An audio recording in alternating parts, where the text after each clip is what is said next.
I'll be able to see my eyes. I started having episodic migraines in high school. When I was 25, I got diagnosed with chronic migraine.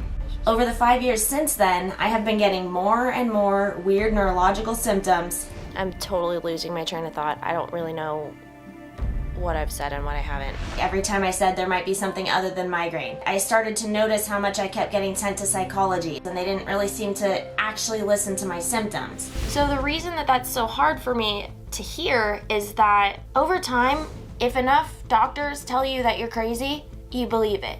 And I'm not down for that. I know that I fit the profile of something other than just migraine, and I need to get to the bottom of it.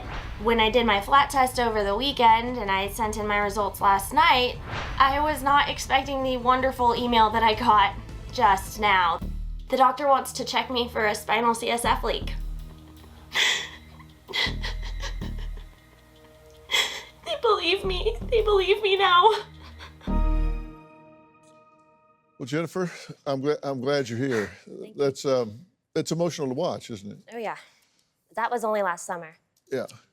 And up to that point, nobody was really taking you seriously.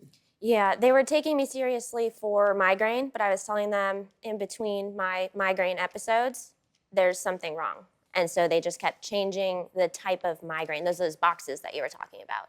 You know, it's migraine. And then once my heart got involved, anxious. I'm anxious because I've been Googling my symptoms too much. Panic attack, right? Exactly. Yeah, you've been seeing Dr. Google and you're taking on everything you're reading, and so exactly. They think it's hypochondriasis or hysteria, and that's called something else now, anxiety illness disorder and all, but they thought this was basically a mental disorder that you were expressing through your body, somatic channels, instead of psychologically. Yeah, lost my job, my house, we moved, all sorts of stuff happened because of my head. It turned out I have high cranial pressure. Doctor, this is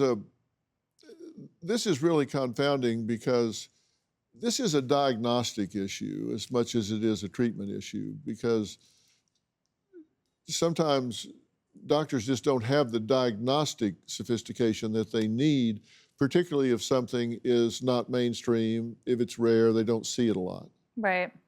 So in medical school, I think it's important for people to kind of understand what type of medical education we have. So we learn about the body, we learn how it works, we learn what happens when it breaks down, and how to treat disease with either medication or procedures. We don't learn about how to prevent disease, we don't learn about how to reverse disease, and we don't learn about kind of treating the body as a full system.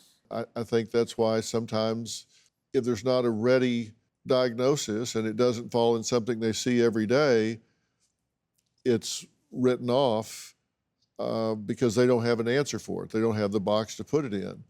Now, when we come back, a registered nurse for 14 years says she was a victim of medical gaslighting. We're going to find out how that happens to somebody that's actually inside the system, who you would think they would slow down and listen, because so much of the diagnostic process is patient self-report. And if you've got a registered nurse, you think, okay, I've got a good, reliable historian here. I've got somebody that I can listen to that knows how to give me information.